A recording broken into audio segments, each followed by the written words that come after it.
కొంతమంది నటీనటులు మీరు రాసిన పదాలు పలకలేని కారణంగా వాళ్ళు పలికే పదాలు రాసిన సందర్భాలు ఏమైనా ఉన్నాయా?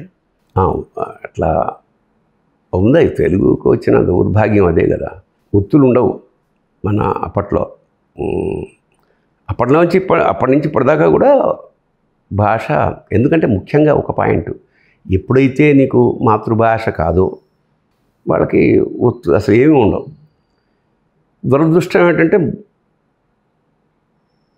తెలుగు వాళ్ళ ఉండి కూడా ఒత్తులు లేదా ఉచ్చారణ కరెక్ట్గా లేని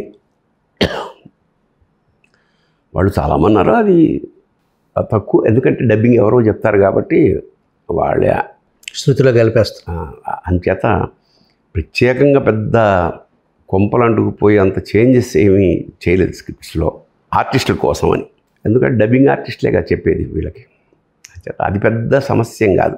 బట్ ఒక ఆర్టిస్టు తన మాతృభాషలో బూతులు మాట్లాడడం అనేది బాధించేది అంతే. అది ఇప్పటికీ ఉంది, ఫ్యూచర్లో కూడా ఉంటుంది. అది సినిమా వాళ్ళకే పరిమితం కాలేదు, అది ఇళ్లలో కూడా ఈ మధ్య మామూలుగా తెలుగు చదివే నెక్స్ట్ జనరేషన్ ఎవరు తెలుగు చదవట్లా. తెలుగు కూడా ఇంగ్లీష్లో మీరు MERU అలా ఇంగ్లీష్లోనే రాసుకుంటున్నారు. అది చూస్తే బాధ అనిపిస్తూ ఉంటుందా మీకు? అంటే భవిష్యత్తు మీకు ఉంటుంది. ఎందుకు అనిపించదండి? ఇప్పుడు సైన్స్ స్టాటిస్టిక్స్ ప్రకారం లుప్తమైపోతున్న భాషల్లో తెలుగు కూడా ఒకటి అని విన్నప్పుడు ఎందుకు బాధ అనిపించదు? ఎందుకంటే ఎంత ఎంత ఎంత అద్భుతమైన భాష, ఎంత ప్రపంచంలో ఎంత ఇటాలియన్ ఆఫ్ ద ఈస్ట్ అని వాళ్ళు అన్నారు. మనకు కూడా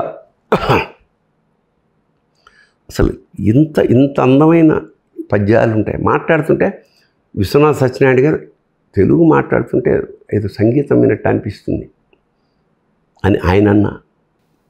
సుబ్రహ్మణ్య భారతి లాంటి తమిళ కవులు సుందర తెలుగు అని పొగిడిన.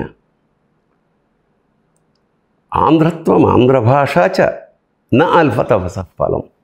ఆంధ్రత్వము ఆంధ్ర భాష ఈ రెండూ రావడం పూర్వం జన్మ పుణ్యం వల్ల ఇలాంటివి సంభవిస్తాయి అని తమిళ అప్పయ్య దీక్షితులని తమిళ కవి మెచ్చుకున్నాడు.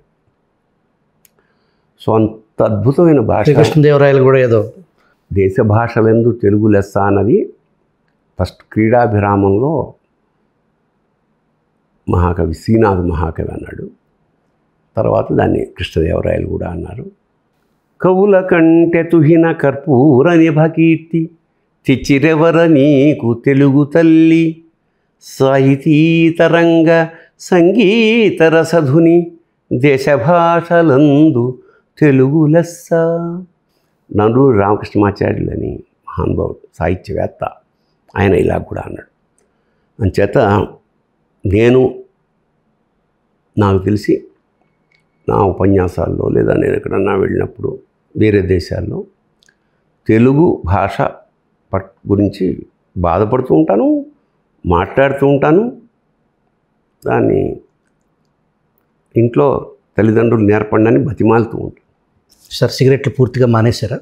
ఈ కాలానుకూలమైన ఎప్పుడో నిరుద్యోగం సమయంలో కాలక్షేపం కోసం అయిన దురలవాట్లవి. దాని అంటే అజ్ఞానం ఎన్నో రకాలుగా ఉంటుంది. అందులో ఇది ఒకటి ఏమిటంటే రచయిత కాబట్టి శ్రీ ఇలా తాగుతుంటే ఆ ఫోటోలు, ఇలాగా పెద్ద పెద్ద యాక్టర్లు, బర్క్లీ ఎస్వి రంగారావు గారు తాగేసి ఇట్లా ఇవన్నీ చూసి ఇన్స్పైర్ అయిపోయి నెగటివ్ వైపు వెళ్ళాము.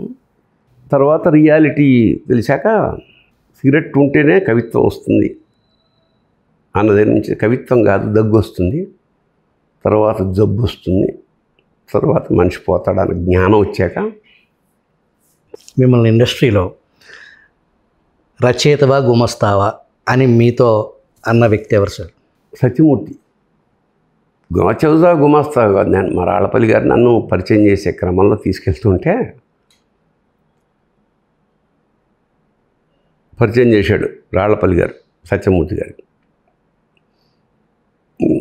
తనికేళ్ల భారణి నా శిష్యుడు ఇండస్ట్రీలో రైటర్ పనిచేద్దామని వచ్చాడు.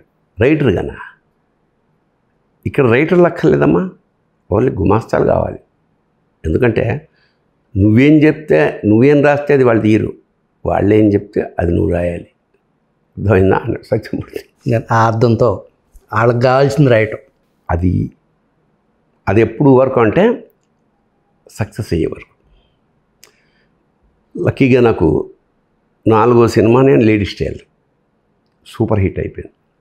ఆ తర్వాత నన్ను ఎవరు అలా ప్రూవ్ చేసుకునే వరకు వాళ్ళకి కావాల్సింది నువ్వు రాయాలి. ఎందుకంటే ప్రూవ్ అయిపోయిన తర్వాత ఎలా ఉంటుందంటే, ఇప్పుడు నేను ఏదైనా రాశాను మార్చమన్నాడు అనుకోండి, నాదేముంది మారుస్తాను కానీ అంటే వాడు కంగారు పడతాడు. ఎందుకంటే నేనేం రాశానో అంచేత పైగా అంత అనామకులైన దర్శకులు ఇప్పుడు ఒకప్పుడు ఉన్నమాట నిజమే. అంటే అసిస్టెంట్గా చాలా ఏళ్ళు చేసి అంచెలంచెలుగా 25 ఏళ్ళు చేసి దర్శకులైన వాళ్ళు అలా ఉండేవాళ్ళు. ఇప్పుడు అలా కాదు, బాగా చదువుకున్న వాళ్ళు దర్శకులు వస్తున్నారు. అంచేత మనం వాళ్ళకి క్లియర్గా ఏం కావాలో వాళ్ళకి తెలుసు, అదే రాస్తాం. తేడా కనిపిస్తుంది మీకు సినిమాల్లో ఇంటెన్సిటీ, ఆ కొత్తదనం.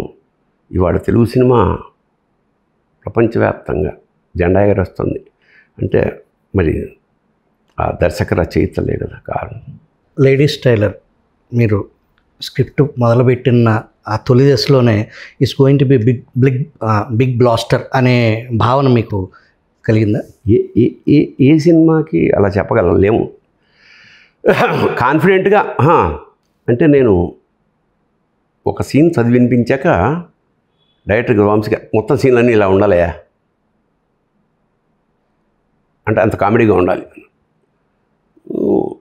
సరే సార్ ప్రయత్నం చేస్తాను అని రాయడం మొదలెట్టాను. లక్కీగా అది కుదిరింది. సినిమా రిలీజ్ అయ్యాక అనూహ్యమైన సక్సెస్. అది ఫెయిల్ అవుతుందని ముందు అనిపిస్తుంది, తెలుస్తుంది. ఓకే, సక్సెస్ తెలియదు. ఫెయిల్ మేము యాక్ట్ చేస్తుంటే తెలిసిపోతుంటుంది ఇంత తప్పుగా ఉంది. అయితే మేము ఫెయిల్ అవుతుంది, బద్దగా గొప్పగా ఆడదేమో అనుకున్న సినిమాలు విజయవంతం సాధించవచ్చు. శివాలాగా. శివాలో ఏముంది, కామెడీ లేదు, ఏమీ లేదు. ఉంది సార్, దాని మీద చాలా పెద్ద అందుకనే అది పెద్ద సక్సెస్ అయిపోయింది. అంటే 99% సక్సెస్ని మనం ఊహించలేము, ఫెయిల్యూర్ని ఊహించగలం. కాకపోతే ఫెయిల్యూర్ కూడా ఒక్కోసారి మన కళ్ళుగా సక్సెస్ అవ్వచ్చు.